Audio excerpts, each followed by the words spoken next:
Hello, Rubicon. Hello, Globku. I understand you saw a presentation on Fallout 4 that I wasn't allowed in, but that's another question for Bethesda. But hey, what did you see? Because I'm kind of curious. Well, first, you gotta understand, they were specifically instructed to only let good-looking Portuguese people in. Oh, you bastard. And you don't fit that category, Oh, Globku. I mean, you know that I'm the best-looking Portuguese person on the channel, and you just gotta learn to deal with it. But anyway... We'll talk about Skillbound tomorrow. Go on.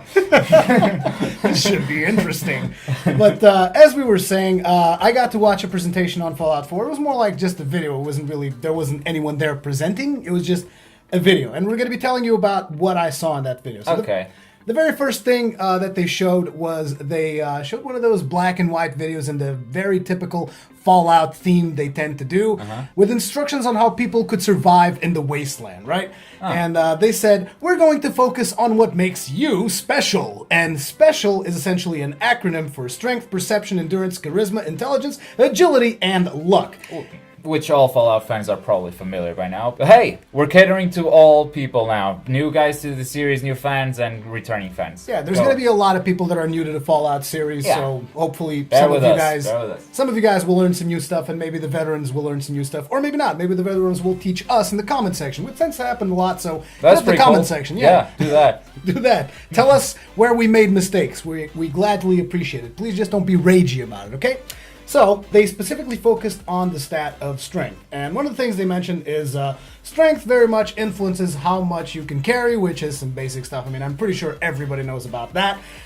Strength also influences how much damage you deal with melee weapons. Then they gave you a couple of examples, and they were doing it in a very comical fashion, which was pretty cool. So, like, they were saying, you can pretty much use anything you want as a weapon. Typical Fallout, yeah. But don't go too far. And then they show a little racket with a ball on a string. That might be something you wouldn't want to use as a melee weapon. Yeah. But more importantly, I feel, one of the things they mentioned is that somehow strength is going to influence crafting. However, they intentionally made the video glitchy at this point, so it was skipping around and you couldn't really understand. But they were saying how strength was going to influence some of the stuff that you could craft, even machine guns and stuff. But again, they weren't very specific about this, and like I said, the video was very, very glitchy because they didn't really want it to give out that information. So it's all speculation from here. It could be more damage to the turrets that you build, it could be more resistance to the houses that you build, but it's really all speculation from here. Somehow it will affect the crafting. Maybe it won't even affect it and they were just tricking me, who knows?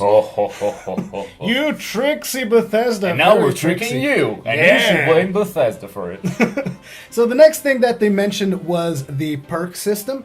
They mentioned that they're going to have about 70 base perks, and each of these perks is going to be associated with a specific special stat. So like we said before, strength, perception, all that stuff. Okay. And some of these perks will require stats, and they're all laid out. So like you have all of your stats laid out in this menu where you see the perks, and they will tell you how much you have in each stat, because when you create a character, you select which stats you want, and your starting information that influences your stats.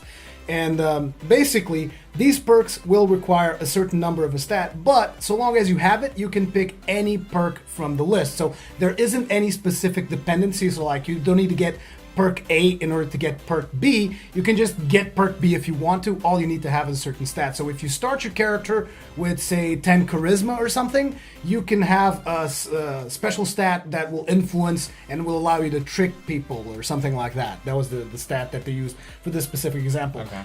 This screen with all of the perks was very much in line with the theme that we've seen in their mobile game, the Fallout Shelter. So with the Pip-Boy art style, all that stuff, and they all have some pretty cool arts that will kind of show you what each of the perks does.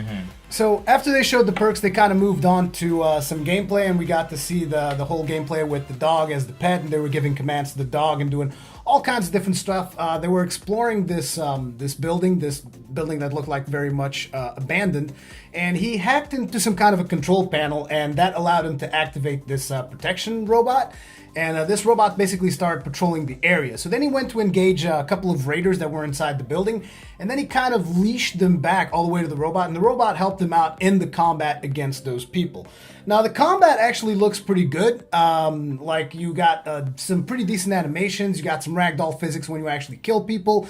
The VATS system is also pretty sweet, pretty awesome. You get to select different body parts to shoot people. Most of you guys should be aware of how the VATS system works.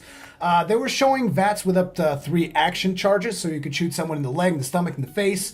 Headshots will explode people's heads. Shoots in the arms might rip someone's arms off. So there is dismemberment. There is explosions on corpses. Corpses can be completely just exploded and body parts flying, stuff like that. So that was pretty cool. I like explosions, and I like corpses exploding. So it's some pretty cool stuff. They also showed some mechanics on the lock picking. And then they started showcasing some of the weapons, like the wind-up plasma gun, where you wind it up and then you can take a shot with it. Then they showed a flamethrower, which would actually burn people dead, and that was pretty cool, because, I like fire as well. The graphics, however, didn't look that impressive to me, and I believe that was intentional, because they have mentioned before, we're not trying to do a very graphically intensive game. We're trying to do a game that has an incredibly detailed world where you can do pretty much anything you want. I'm curious about the hacking and the lockpicking, because those are usually hard to pull off. What do you think of those? The hacking seemed pretty simple, but he went through it so fast that I couldn't really get a perfect grasp of how the mechanic worked. He was just like, it looked like he pressed a couple of buttons and was like, oh, I hacked it, and now there's a protection robot over here patrolling and defending me. Okay.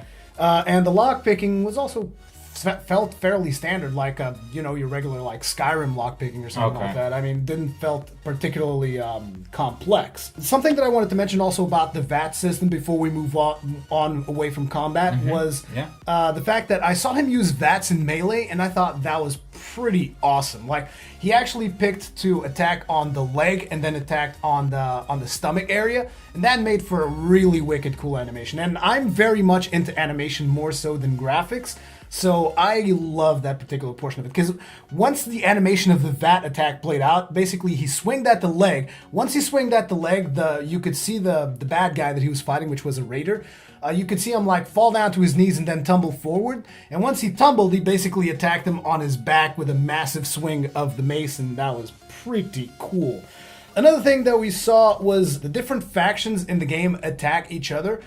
So they had a couple of feral ghouls in this building, but they also had some raiders. And at some point, he came across a couple of raiders fighting off some feral ghouls. And at that point, you can basically choose, attack the stronger side, so that you use the weaker side to kind of tank for you, and then you attack the guys who are stronger to take them down. But you cannot establish like alliances with this wild people. So like, if you attack the ghouls, the other guys don't befriend you. They're all just enemies in the end of the day. Not in the demo. In the demo, pretty much everybody was attacking you. Also, I'm not sure if this had so much to do with factions, because like I said, the enemies that were attacking the raiders were feral ghouls. So for all I know, feral ghouls might just be an enemy faction to everyone. Yeah. They might just be attacking everything they can see. Except other feral ghouls. Yeah, but on the topic of allies, something that they showed later on, you were on this, it looked like a mini boss fight, and at some point, some kind of a vehicle, an airborne vehicle, looked like some kind of transport helicopter or something, dropped down 2 people, and those 2 people were actually assisting you in this specific boss fight. They had like 2 iron armors or something, and they were just like shooting at the same boss you were shooting. So I thought that was pretty interesting, and it looked like a pretty cool alliance system. Absolutely. And at this point was when they started going completely crazy. So this was very much close to the end of the presentation. So they started pulling out rocket launchers and just threw a rocket at that boss that I was talking about right at his chest. He didn't really explode, though. He just kind of took the rocket to the chest, died, and ragdolled, and he was, like, hanging from the bridge that he was... So kind of like the ridiculous montage they had at E3 as well, with the different masks and the different outfits and the crazy weapons and sort of like that. That seems like that's the way they're ending their press conferences and their presentations every time. Yeah, and at the very end of it, you see the character picking up these mini nukes, and then he switches to a weapon called the Fat Boy. The Fat Boy. And at this point, you also see this behemoth monster showing up. And basically, the character nukes him 3 times. And Okay. very last nuke is through VATS, and the monster just explodes and goes into ragdoll mode. Oh wait, it didn't explode in the first 2? No, Wow. this behemoth took 2 mini nukes, and then the very last one, he just kind of ragdolled out and died. But it was pretty cool. The nukes, they have like this very, almost like a nuke. There's a big solar flare and just like, oh, can't see a thing, and then you just see the monster keel over and die. So it was a pretty interesting presentation, but at the end of the day, it was only a video. I didn't really get to ask a lot of questions, so Yeah. this is pretty much all we can tell you about what we've seen at Gamescom from Fallout 4. That was a bit disappointing, but anyway, what do you guys think about the game? Let us know in the comment section below. While you're down there, click the like button if you enjoyed the video, and subscribe to TGN if you haven't already. Thank you very much for watching, and we'll see you in the next one. Boy.